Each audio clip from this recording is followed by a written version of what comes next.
So, welcome back sa channel natin guys. So, for this video, mag-solve tayo ng another example ng finding the critical points and determining the maxima and minima. So, meron tayong given na 12y is equal to 3x to the 4th minus 16x cubed minus 6x squared plus 36x minus 1. So, medyo mahaba. So, ang gagawin natin guys, para makuha natin yung value ng y prime, kasi mamaya di ba pag critical points isineset natin yung value ng y prime natin sa 0. So ibig sabihin kailangan muna natin ng value ng y prime. So i-differentiate natin itong buong equation. Since meron tayong 12 doon, mas madali kasi guys kung diretsong y na lang siya, or pwede naman na i-differentiate natin na may 12 dyan. Okay lang din naman yun. Pero, gawin natin, itong equation natin na yan, i-multiply natin buo by 12. Or i-divide na lang natin diretso by 12. So, halimbawa ito, divide ko siya by 12. Then, itong buong equation, di-divide ko din siya by 12. So, mangyayari, 12 divided by 12. So, makancel yung 12. Magkakaroon tayo ng y. Equal siya sa, so meron akong 3x to the 4th over 12. So meron akong 3 over 12 guys, which is 1/4. So 1/4 x to the 4th minus, so meron guys akong 16 over 12. So yung 16 divided by 12, divisible siya pareho by 4. So meron tayong 4 over 3. Yan. Tapos yung 16x cube. Yung x cube natin, x cube. Yan. Minus, meron tayong 6 over 12 is 1/2 x squared. Sulat natin yung x squared. Yan. Tapos, meron tayong 36x divided by 12. So, 36 divided by 12 is 3 times x. So, meron tayong 3x. Then, meron tayong minus 1 divided by 12 is 1 over 12. So, yan. Nawala na yung 12 dito sa may y natin. Pwede din natin siyang diretsong differentiate.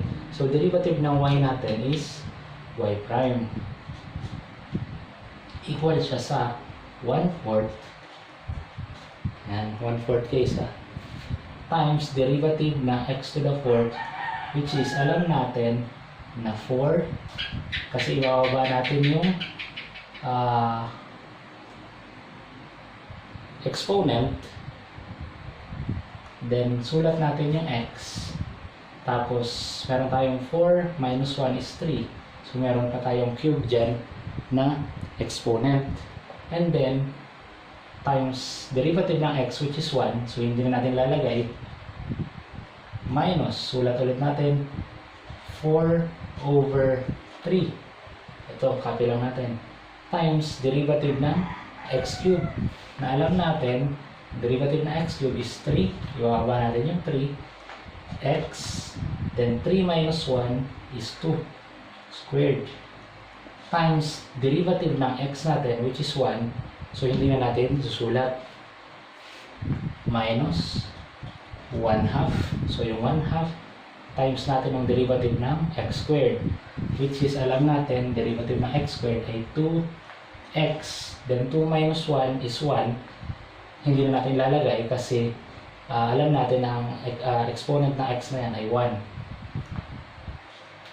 plus 3 times derivative ng x is 3 times ang derivative ng x natin is 1, so hindi ko na ilalagay, minus 1 over 12 purely constant, derivative guys ng purely constant natin is 0, so plus 0, hindi ko na rin ilalagay. Now simplify natin yung value ng y prime natin. So y prime equal sa, so meron tayong 4 times 1/4 is equal to 1 times x cube, so x cube, meron tayong x cube, minus, meron tayong 4 over 3 times 3, so makancel yung 3, matitira si 4, times nung x squared. Yan. Minus, meron tayong 1/2 times 2, which is equal sa 1 times x. So, x lang yung magiging sagot. Plus 3. Yan. Since nakuha na natin ngayon guys, yung y prime natin or yung derivative nitong equation natin na given kanina, gagawin natin ngayon, si y prime, isi-set natin siya as 0.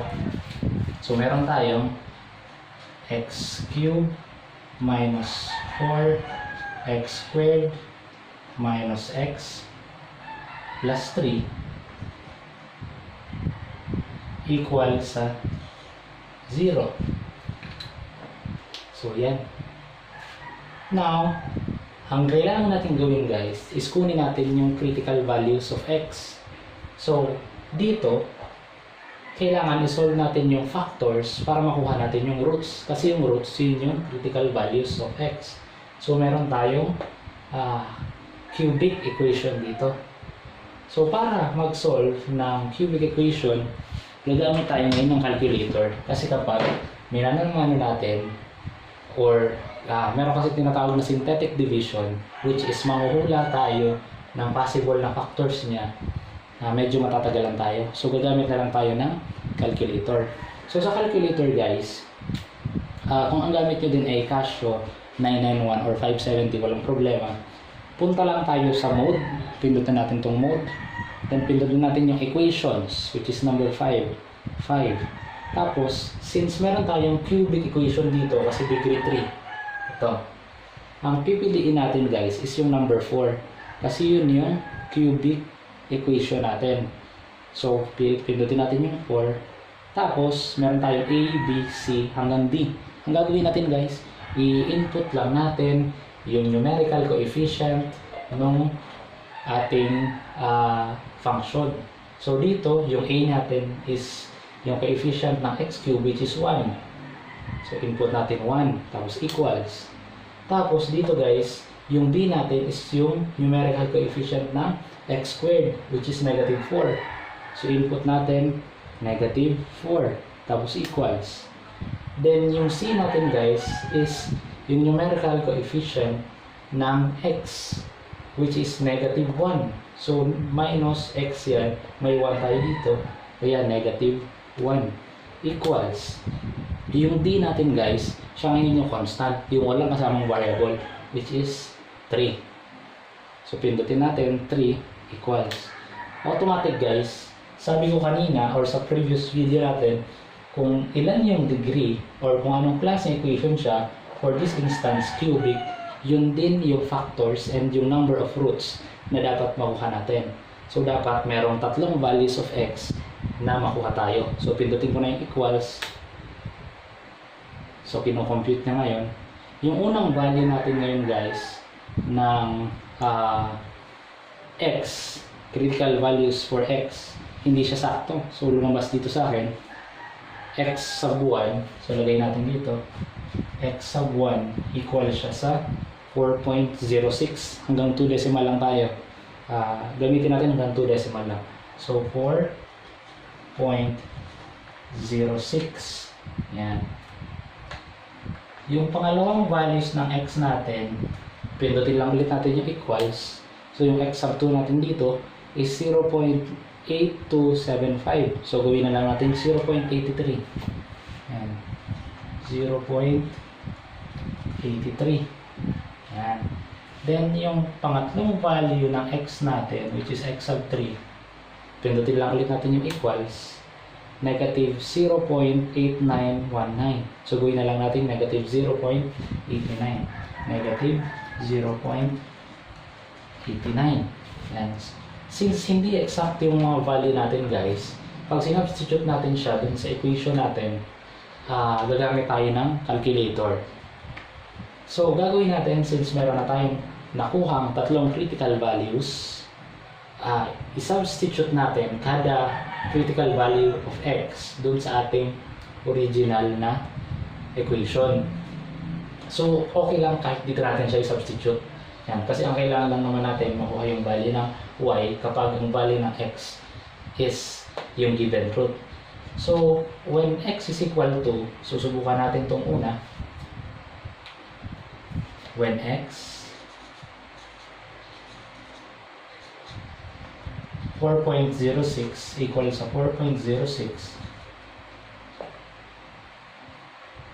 yung y natin, y is equal to, sulat muna natin siguro para hindi tayo malito, 1/4 x to the 4th minus 4 over 3 x cubed minus 1/2 x squared plus 3x minus 1 over 12. So, substitute natin ngayon yung value ng x natin. So, dito, meron tayong y is equal to 1/4 times 4.06 raised to 4 minus 4 over 3 raised to 4 times 4.06 cube minus 1/2 4.06 squared plus 3 times 4.06 minus 1 over 12. Yan. So, kukunin natin ngayon yung value ng y kapag yung x natin is 4.06. So, since medyo mahaba siya, gagamit tayo ngayon ng calcu para i-compute yung value ng y. So, tip ko sa inyo guys, huwag nyo na itong i-type na buo. Ito Kasi yung 4.06 medyo mahaba siya. So, ang gawin na lang natin, ito na lang yung i-type natin. Diba? Makukuha po ba natin yung value ng y? Opo. Substitute na lang tayo mamaya ng 4.06. So, sa calcu natin, so mode 1, yan. Type natin to. Meron tayong, hanapin natin yung x or y, kahit anong variable. Tapos, erase natin sa 4 divided by 4. So, ito yan. Minus, meron tayong 4 times x cube, cube over 3 minus meron tayong x squared over 2 plus 3x minus 1 over 12. So ito guys, hanapin nyo na lang kung paano ginagawa yung maglalagay kayo ng variable. So okay lang naman kahit ang gamitin nyo A, B, C, D, X, Y o kaya M. Walang problema yan. As long as maglagay kayo ng variable. Pag na-input nyo na to guys, ang pipindutin nyo ngayon is solve. So magtatanong siya ngayon guys ng value ng X. So ang ilalagay natin na value ng X, yung value na ina-assume natin which is 4.06. So lagay natin 4.06. Tapos pindutin natin yung equals. Automatic guys, i-compute niya yung value ng y para sa'yo. So yung y dito is na-compute is 17.449. So gawin natin negative 17.45. So itong y na to, y is equal to negative 17.45. So yan. So yung unang critical point natin is assume tayo na P1, so let's say P1 na may coordinates na itong value ng x which is 4.06, then negative 17.45 na coordinate ng y. So ngayon guys, pwede na tayong pumunta. Ito guys yung unang critical point. Pwede na tayong pumunta sa pangalawang critical point wherein isa-solve natin yung value ng y kapag yung x natin ay 0.83 ang value. So, when x is equal to 0.83, Si y natin, copy natin to para hindi tayo malito. 1/4 x to the 4th minus 4/3 x cubed minus 1/2 x squared plus 3x minus 1/12. So, dito pala guys, ingatan nyo na huwag magalaw si calcul nyo. Kasi since same lang naman yung function natin, papalit-palitan na lang natin yung values ni x sa kanya para makuha agad natin yung value ng y. So, kapag yung value ng x natin is 0.83, palitan natin y is equal to 1/4 times 0.83 raised to the 4th minus 4/3, 0.83 cube minus 1/2, 0.83 squared plus 3 times 0.83 minus 1/12. 1/12 yan. 1/12. So, yung y natin, yan. So, dito guys, since tinype ko na siya kanina and nandito pa nga yung value na negative 17.44, ang gagawin ko na lang ngayon guys, pindutin ko lang ulit yung solve. Solve. Magtatanong ulit siya ng value ng x. So, yung value ng x na i-input natin is 0.83. So, 0.83. Pindutin natin yung equals, automatic, ibibigay niya sa atin yung value ng ng y, which is 1.4184. Gawin natin 1.42. 1.42. So, yung second critical point natin, assume natin na P2, ang coordinate niya guys is 0.83, then 1.42. Yan, yung pangalawang critical points natin. So, yung pangatlo, isosolve naman natin yung value ng y, gamit naman yung value ng x na negative 0.89. So, the same process, lagay natin when x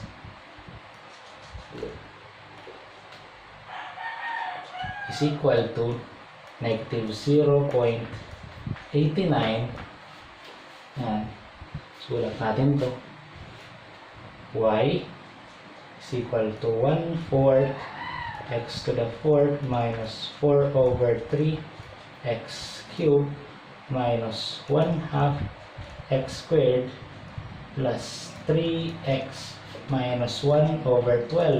Then substitute natin yung value na negative 0.89 sa mga x variable na nandito. So, negative 0.89 raised to the 4th power minus 4/3 negative 0.89 cube minus 1/2 negative 0.89 squared plus 3 negative 0.89 minus 1/12. So, y natin equals sa, so, gagawin lang ulit natin yung ginawa natin kanina. So, naka-input pa yung value na 1.42. So, gagawin natin, pindutin lang ulit natin yung solve. Then, magtatanong siya ng value ng x. Ang ilagay natin guys is negative 0.89. So, magta-type ako ng negative 0.89. Tapos, pipindutin ko ngayon guys yung equal sign. So, equals. Automatic, isolve niya yung value ni y, which is negative 2.0525. Gawin na lang natin negative 2.05. So, ito, negative 2.05. So, nasolve natin ngayon guys yung pangatlong critical point. So, assume natin na P3, which is yung x natin is negative 0.89, yung y coordinate natin is negative 2.05. Yan. So, nasolve na natin ngayon guys lahat ng critical points ng given function natin. Ang susolve naman natin ngayon, kasi meron pa ditong determine the maxima and minima. So, yung mga critical points ba natin, P1, P2, and yung P3 natin, sila ba ay maxima or minima? So, para ma-solve natin siya ngayon, kukunin natin yung y double prime. So, may y prime na tayo, na ito yung value. So, delete, murahin ko na lang kung nasa ibaba ng y prime.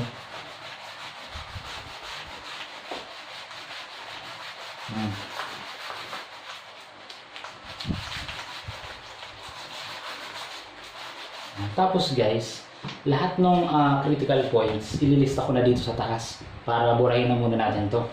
So, meron tayong P1 dito. Yung P2, lagay natin sa itaas niya. So, dito na lang. Yung second critical point,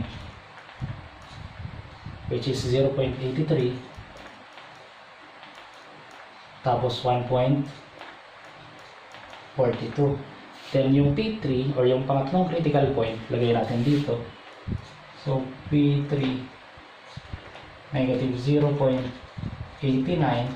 tsaka negative 2.05. Yan. So pwede natin itong burahin ngayon.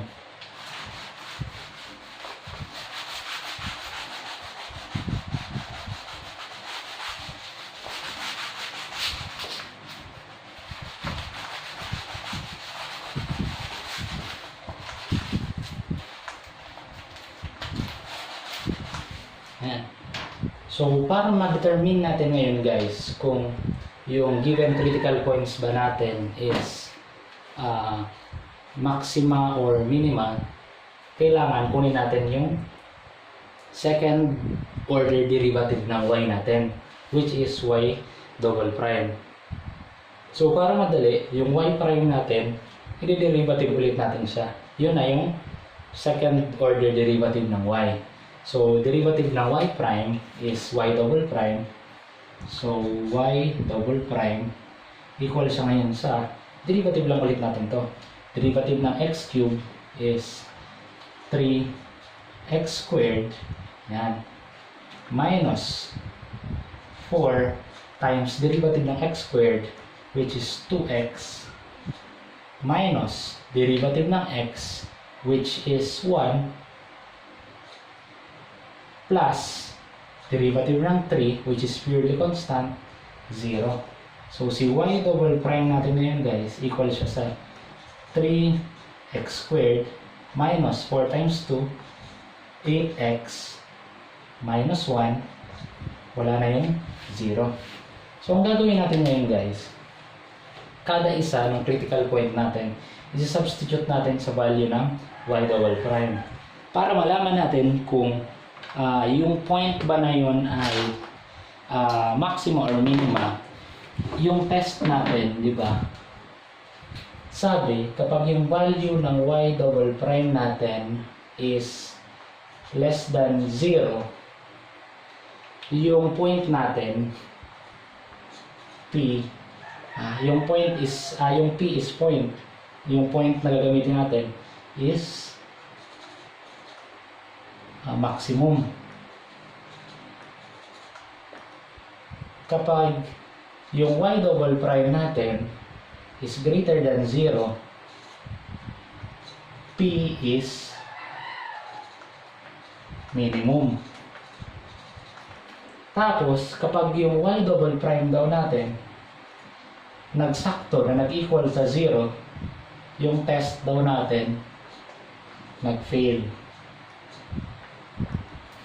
Yan. So, gagawin natin, ito yung value ng y double prime, substitute natin kada critical point.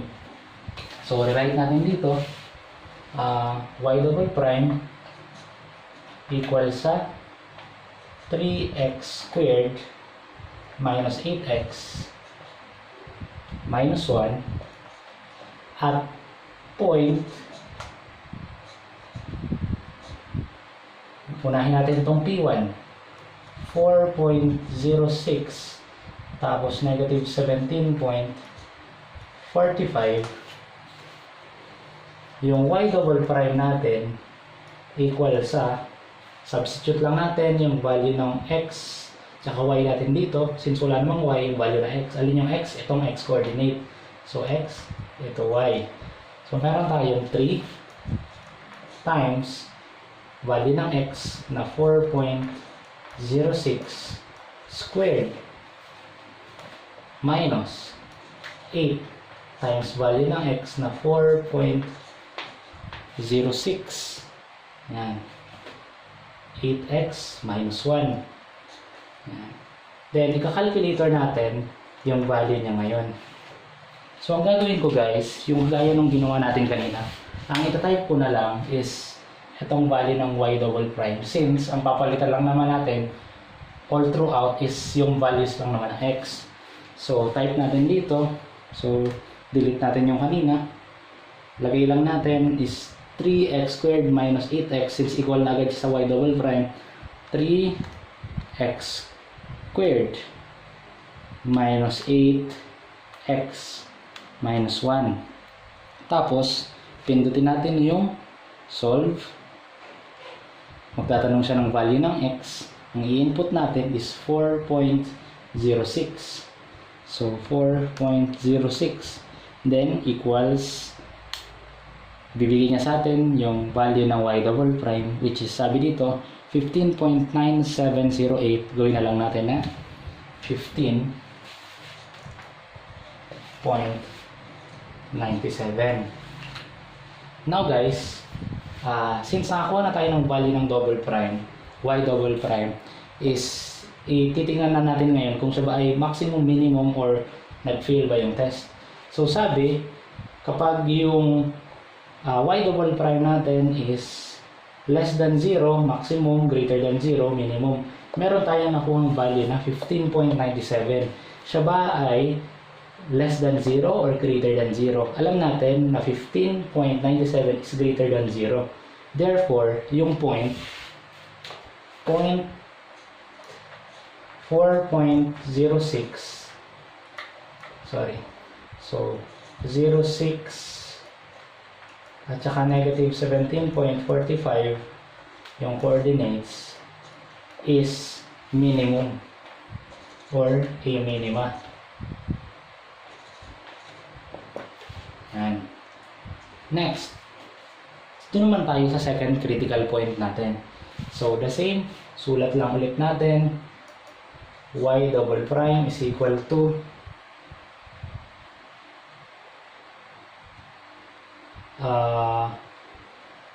3x squared minus 8x minus 1. So, at point, dun sa second critical point natin, 0.83 tsaka 1.42. Yan.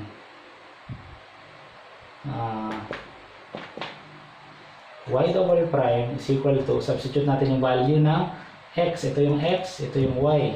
So, 3 times 0.83 squared minus 8 times 0.83 minus 1.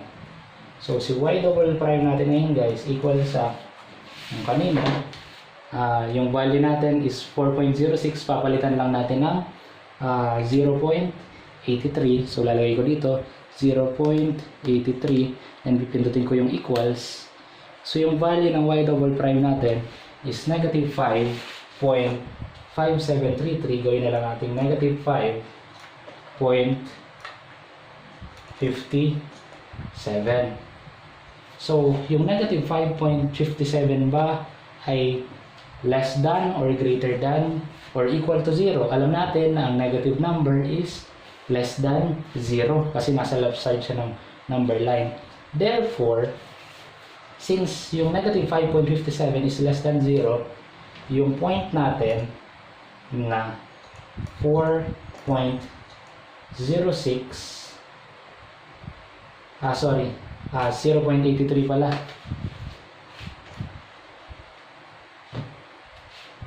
0.83 at 1.42 na coordinates is Yung less than 0, maximum. So, maxima siya. Yan. So, meron tayong una, pangalawa, last na. Doon na tayo sa pangatlo.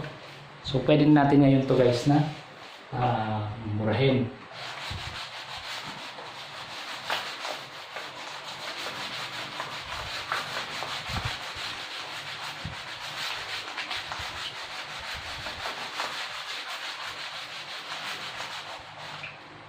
Then, copy ulit natin yung y double prime natin.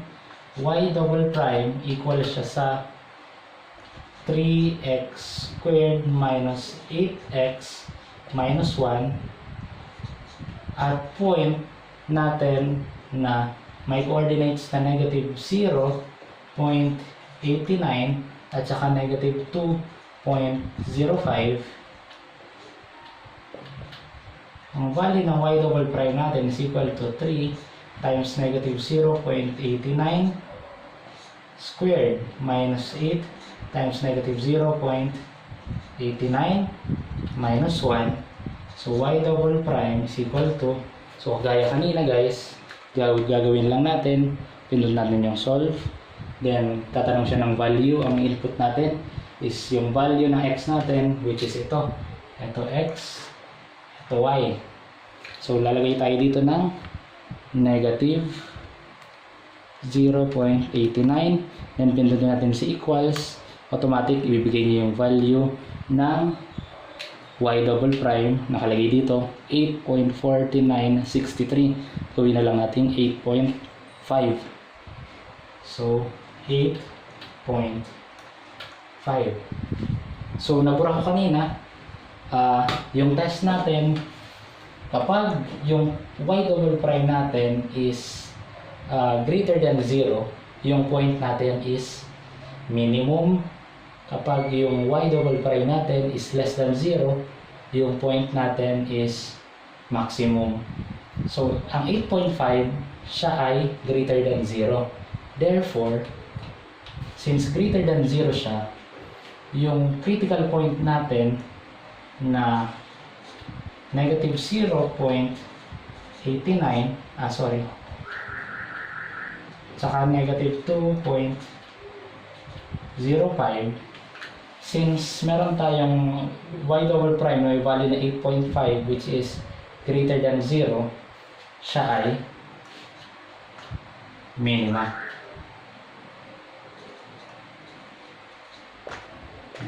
So, ito yung